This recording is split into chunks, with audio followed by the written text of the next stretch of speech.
Now Well, you speaking ruined of the people segue. coming back that you didn't think would be back, I want to talk about Star Wars for a second because it's coming out right now that Luke Skywalker and Anakin Skywalker are coming back to join the Rey franchise coming out. So you're talking about, they had this whole announcement. Sabrina named off every 1,000 franchise spinoffs that are coming from Star Wars a couple weeks ago.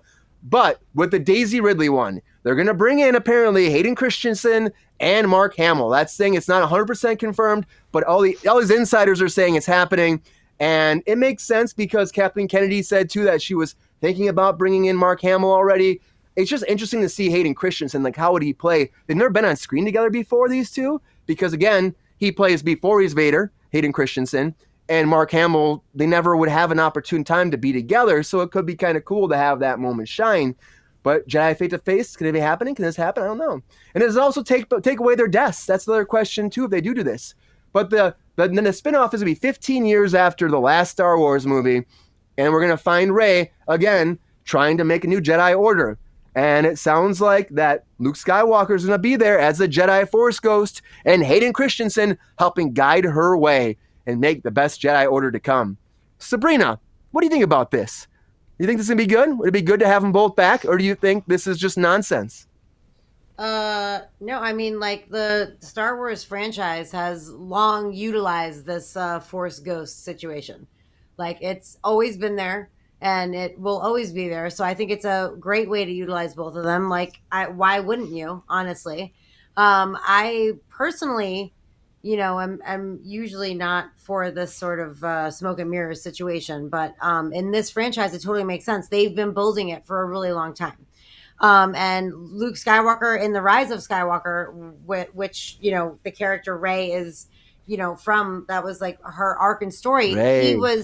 He was a Force ghost for a very good portion of that. Luke Skywalker was. So that's totally normal. And she also spoke to Leia's Force ghost at the end when she was on Tatooine. And she also spoke to a bunch of other people that we didn't physically see, but were dead in her head as Force ghosts as well. So if you're going to do it, now is absolutely the fucking time, to quote Lucy Liu from Kill Bill. But also, Anakin, interestingly enough, was first shown as a Force ghost in Return of the Jedi. And it was played by Sebastian Shaw. Wow. Shaw. Deep pull. I wrote it down somewhere. Deep pull. Hold on. Yeah, Sebastian Sebastian Shaw. Sebastian Shaw. I wrote it down somewhere. And it was an older version of him that appeared with Obi-Wan Kenobi and Yoda at the end of Return of the Jedi. But George Lucas, in his 2004 release of Return of the Jedi, he changed that that fucker into Anakin. So yeah, he did. He did that. He said, "Fuck purpose. that guy." Yeah, he was like, "I'm going to tie the trilogy together," but also throw a little "Oh, I did this because." He was saying that Anakin died when he became what's his nuts? Luke, I am your father. What's his name? Darth Vader. Thank you. So I feel like it's very appropriate for. I don't know why I couldn't remember my brain fart. So basically, I feel like if there's ever a chance for these two people to appear in the same film, this is absolutely it. Because of the way that that they show up, I don't think that they're going to be together. I don't think they're going to share a scene. I think they're just going to talk to her at separate times and give her. I mean, I don't think so personally. I mean, I'm sure anything's possible, but in the history of Star Wars, I don't think that's how these apparitions appear. I mean, we could set new rules for this. It could be we could. Anakin Skywalker is the overtly protective father for Luke Skywalker, and he's like, "Don't tell her to do this shit." Oh, shut up, Dad. We could get that kind of interplay. No. I think that'd be great. It's not like the a buddy cop thing. Yeah, bad cop, good cop. A domineering Force ghost instead of the benevolent, solemn Force ghost we're used to. You never know. Sith, I think you're describing this picture I have. I think you're describing the picture next to you right now, Sean. I think you're totally emphasizing what this is going to be. Yeah. And am I the only one that thought Rey's last name was going to be Star Wars? Skywalker. Yeah. Palpatine, right? She's Palpatine. She's totally Palpatine. Yeah. That's just what it is. No, but at the end of the movie, they are telling her to take the name Skywalker. Yeah, she does, but she's still Palpatine. So I don't know what you're saying right now. She's still Palpatine. By blood. She's still Palps. Yeah, by blood and other things, other Helps secretions. and other things. Mike, what do you think about this? Do you think this is a good idea to have both these Force ghosts come into the new Star Wars franchise? Or should this be totally different with new faces and Rey being the only person moving the story forward? Well, thanks for asking, Brian. This is a good opportunity for me to bump my spec script that I have floating around Hollywood right now. It's getting a lot of buzz. I don't know if it's had a chance to come across your desk yet. I wouldn't be surprised if the envelope is there sitting on your stack. It's all Force ghosts. Everybody's a Force ghost. It's Yoda Force ghost, Baby Yoda Force ghost, Anakin Force ghost, Darth Vader Force ghost. It's all Force ghosts, and they're like, it's called Ghost Wars, and they're flying around in the ghost of the Millennium Falcon, but except in my version, Hayden Christensen is not a Canadian.